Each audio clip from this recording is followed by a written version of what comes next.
পুলিশের টিম না আসায় প্রশাসন ও আইনশৃঙ্খলা বাহিনীর রাষ্ট্রীয় গার্ড অব অনার ছাড়াই শরীয়তপুরে দাফন করা হলো অবসরপ্রাপ্ত সেনা কর্মকর্তা ও মুক্তিযোদ্ধা সিরাজুল ইসলাম মালতকে।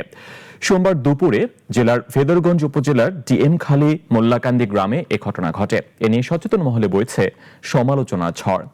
একজন মুক্তিযোদ্ধাকে শেষ বিদায়ে গার্ড অব অনার না দেয়ায় ক্ষোভ ও দুঃখ প্রকাশ করেছে পরিবার। জানা যায়, তিনি ঢাকার শনির আখড়ায় পরিবার নিয়ে বসবাস করতেন। দীর্ঘদিন অসুস্থ থাকার পর রোববার চিকিৎসাধীন অবস্থায় তিনি মৃত্যুবরণ করেন। 2 ঘন্টা আমরা ওয়েট করেছিলাম, 11টা থেকে শুরু করে 10টা থেকে শুরু করে 12টা পর্যন্ত।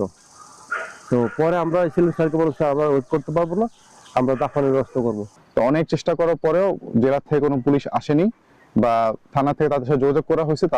তারা তখনও বলতেছে 10 মিনিট, 15 মিনিট, আধা ঘন্টা, বারবার সময় নেওয়া হচ্ছিল। তো শেষ পর্যন্ত তারা আমাদের সময় মতো তারা আসেনি এবং সময় থেকে আরো অনেক বেশি সময় দেওয়া হয়েছিল, তার মধ্যেও তারা আসেনি।